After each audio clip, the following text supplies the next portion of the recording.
Hola, ¿qué tal? ¿Cómo están? En esta oportunidad vamos a ver las diferencias que se dan o que existen entre un rango y una tabla. Vamos a ver sus ventajas y sus desventajas.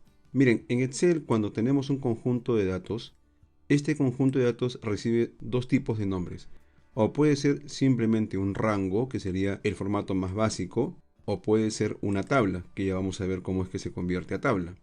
¿De acuerdo? Entonces, si nosotros tenemos un rango, ¿cuál es la facilidad o la ventaja de tener un rango?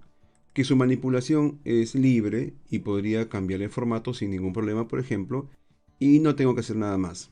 Bien, pero por ejemplo, una desventaja sería cuando trabajamos una tabla dinámica. Veamos un ejemplo. Si yo me coloco en cualquier parte de los datos e inserto una tabla dinámica y por ejemplo la voy a colocar aquí al costado y hago, por ejemplo, el siguiente resumen, digo, por almacén, quiero saber la cantidad que entró y la cantidad que salió, entonces tengo este pequeño detalle. Voy a poner esta opción para desactivar el autoajuste, de tal manera que tenga la posibilidad de hacer algo así. Veamos, entonces yo tendría por aquí las entradas, tendría las salidas y acá tengo el total. Bien, de esa manera yo podría saber cuál es el inventario disponible en cada almacén, haciendo rápidamente una tabla dinámica. Pero, ¿qué es lo que ocurre? Veamos, por ejemplo, qué va a pasar si en este momento yo inserto una fila al final. Para visualizarlo mejor, voy a inmovilizar estos paneles. Y miren, me voy hacia el final y aquí, por ejemplo, voy a insertar una fila. Copiamos una de estas filas, lo pegamos aquí y acá va a ser el almacén 1, por ejemplo. Y veamos, en el almacén 1 no hay entradas, entonces voy a colocar una entrada de 1000, por ejemplo. Esta entrada de 1000 no se está reflejando en el almacén 1. Entonces, si yo le doy botón derecho y le digo actualizar, sigue sin reflejarse ese ingreso. Entonces tenemos un problema. Si nosotros añadimos filas al final de un rango, esas filas no son reconocidas por una tabla dinámica. Sin embargo, si yo añado o si hubiésemos insertado esta fila dentro del rango, por ejemplo por aquí, lo inserto acá, miren. Si colocamos aquí esta fila que está dentro, entonces ¿qué va a ocurrir? Si yo actualizo la tabla dinámica, le doy a actualizar, ahora sí. Entonces, en una tabla dinámica que proviene de un rango, tendría que tener cuidado de insertar las filas dentro y no al final. Eso sería un poquito difícil porque realmente cuando tenemos una tabla dinámica, la información la vamos colocando al final del bloque. Eso no va a ocurrir en el caso de una tabla. Veamos. Voy a copiar esta información. Copio todo esto, control C. Lo pegamos acá como valor. Y tengo ahora estos datos. Esto es un rango, pero yo lo puedo convertir en una tabla. ¿Cómo hacemos para convertir esto en una tabla? Hay dos formas. Por ejemplo, nosotros nos colocamos dentro de los datos y podemos presionar control T. Si presionamos control T, en ese momento Excel reconoce el entorno, reconoce el alcance de este bloque y me dice cuál es el alcance actual que ha reconocido. Me pregunta para poder activar que la primera fila son los encabezados. Le ponemos un check. Puede ser que no tenga encabezados, pero normalmente una tabla tiene que tener encabezados. Van a ser los nombres de las columnas. Aceptamos y en ese momento está pasando esto. Ese rango ahora tiene un formato. Por supuesto que este diseño lo podría modificar. Bien, acá tenemos estilos rápidos de cómo podríamos modificar ese estilo de tabla, pero podríamos quedarnos con el que nos propone inicialmente. Bueno, esta propuesta es porque es más fácil ver una fila a lo largo de unas columnas cuando tenemos esta separación de colores.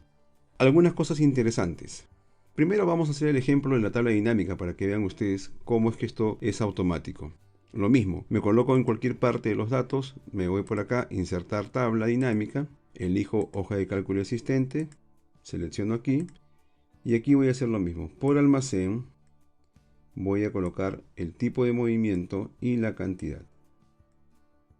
Botón derecho, opciones de tabla dinámica, desactivo autoajustar para que me respete el formato que yo voy a darle. Y aquí rápidamente me doy cuenta de este resumen.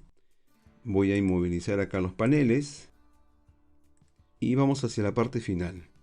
Si ustedes agregan aquí una fila más, miren qué ocurre.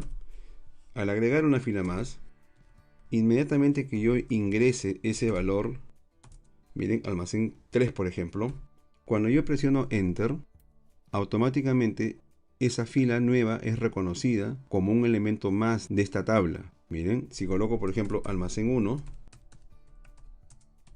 nuevamente es reconocido y yo podría colocar más información, por ejemplo una entrada de 1000, una salida de 500 y lo más importante, si nos damos cuenta, miren, el almacén 3 tiene 11.000 de entrada, más esta entrada serían 12.000.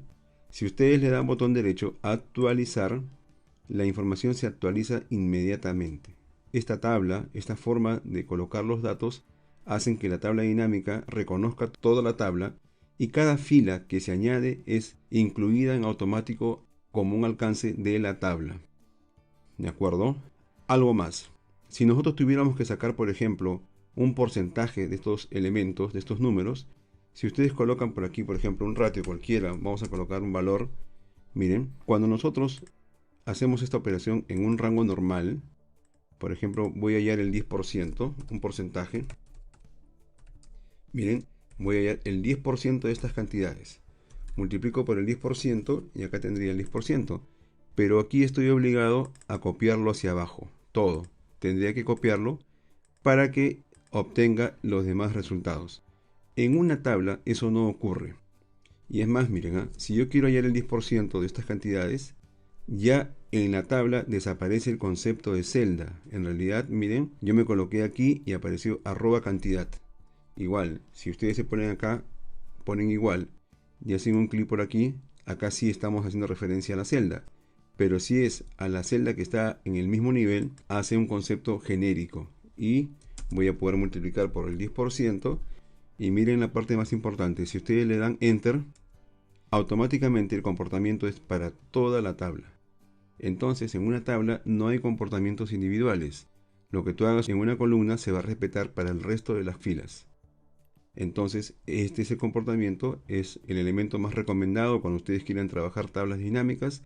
Se recomienda que sus datos estén con este formato, de tal manera que es reconocido por la tabla dinámica y también van a ver ustedes algunos componentes de Excel que hacen uso de estos elementos para que sean reconocidos como elementos de un modelo, por ejemplo. Bien, entonces en resumen, entre un rango y una tabla nos convendría quedarnos con una tabla de tal manera que podamos, por ejemplo, trabajar rápidamente una tabla dinámica. Por último, a manera de repaso, si ustedes tienen nuevamente un rango, miren, si tenemos un rango, para que este rango sea convertido a tabla hay dos formas.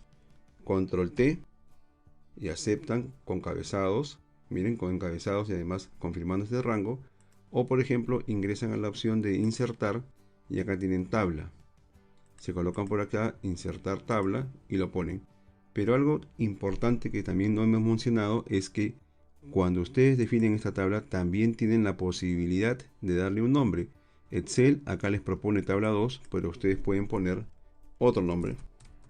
Por ejemplo, movimientos o cardets. Y esa tabla ya tiene esta referencia, que sería mejor. Muy bien, nos vemos en los siguientes videos. Muchas gracias.